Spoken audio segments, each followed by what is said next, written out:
Krasue. Originating in Southeast Asian legends, the Krasue is described as the cursed spirit of a woman who committed serious moral transgressions during her lifetime, such as betrayal, murder, or forbidden rituals involving sacred milk. After her death, the weight of her sins condemns her to be reborn as the Krasue, an entity that takes on human form during the day and can mingle with people without arousing suspicion. When night falls, its true nature is revealed. The creature separates its head from its body and soars through the sky, shrouded in darkness, its internal organs hanging freely from its neck. Its heart, lungs, liver, stomach, and intestines are exposed as it flies. Its favorite food at midnight is human flesh. It usually preys on defenseless children and, when the opportunity arises, pregnant women.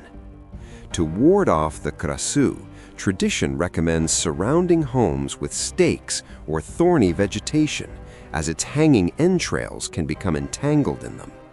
If the head fails to return to its body before dawn, the creature is trapped and consumed by sunlight. The Wendigo. The vast frozen lands of northern Canada experience relentless winters. For the Algonquin peoples, who depended entirely on nature for survival, food shortages were a constant threat.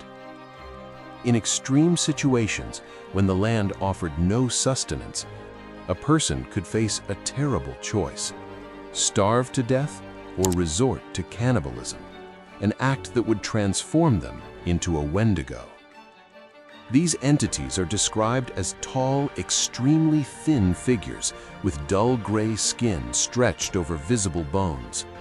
Their mouths, torn and stained with blood from consuming human flesh, give off a stench of decay and death, and their hearts are said to be made of ice. Each time they fed, they grew in size, making it impossible to satisfy their appetite. They lived trapped in an eternal cycle of hunger, relentlessly craving the flesh of those who were once part of their community. Disturbingly, the term Wendigo psychosis exists in modern psychology to describe an extreme obsession with cannibalism and the fear of becoming one. In today's society, this is almost unthinkable. However, for indigenous tribes during times of famine, it was a real threat. The person living next to you could become, at the same time, your next meal. Kuchisake-onna differs from many other supernatural creatures in that the origin of her legend is deeply human. In most versions, she was the beautiful wife of a proud and severe samurai. Her husband's constant absence, always away fighting in wars, left her lonely, leading her to seek affection from other men in the village. When the samurai discovered her betrayal, his fury was relentless.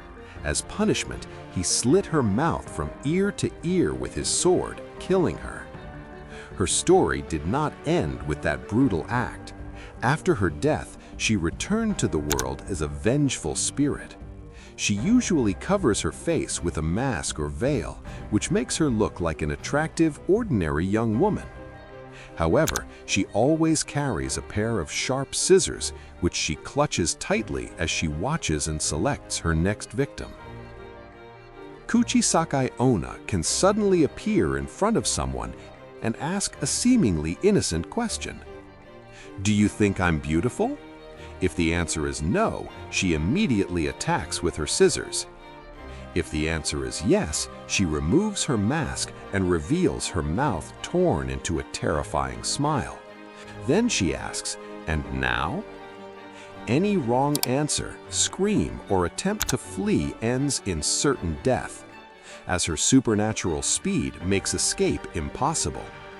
Even if you tell her that she is still beautiful despite her deformity, the result is not forgiveness. She will use her scissors to cut out the victim's mouth, making it the same as hers. Even so, there are ways to survive the encounter. One is to reply that you were in a hurry and cannot stop. In that case, the entity apologizes politely and allows you to continue on your way. Another option is to tell her that she looks normal, thus avoiding triggering her anger. Vetala are dark entities from Hindu mythology, described as evil spirits that inhabit cemeteries and places of death. Lacking their own bodies, they possess human corpses in order to interact with the physical world.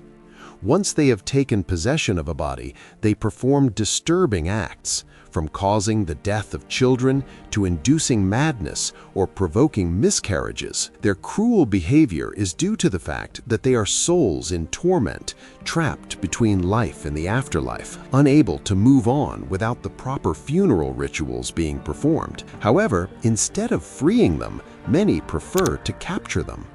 Existing outside of conventional time and space, Vetala possess a deep knowledge of the past, present, and future, as well as an exceptional understanding of human nature, making them extremely valuable allies for sorcerers and practitioners of magic. Hiisi.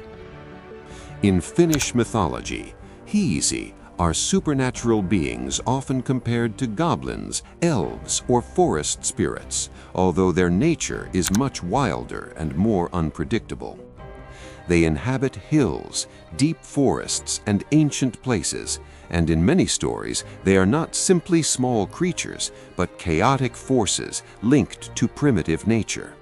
Sometimes they act as guardians of sacred territories, and other times as hostile entities that punish those who invade their domain. Among the strangest creations attributed to the Hiisi is the Hiidenhirvi, an artificial moose built from natural materials such as wood, roots, stone, and moss. This creature is much stronger, faster, and more resilient than a real moose, making it almost impossible to hunt or capture. It is said to have been created as a test of skill and power, and that it could traverse entire forests without leaving a trace. Black Annis.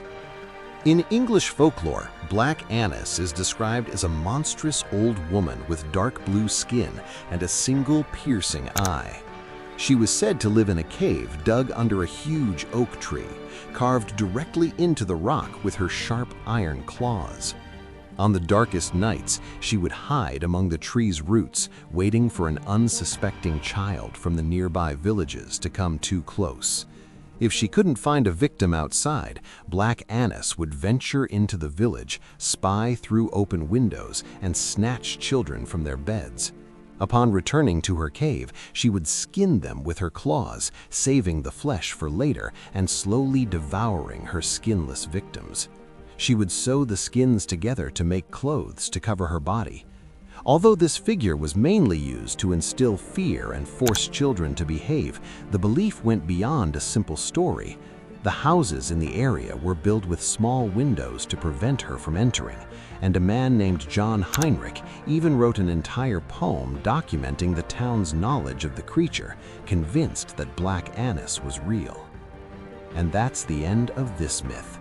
If any of these creatures seem incredible to you, let me know in the comments. See you next time.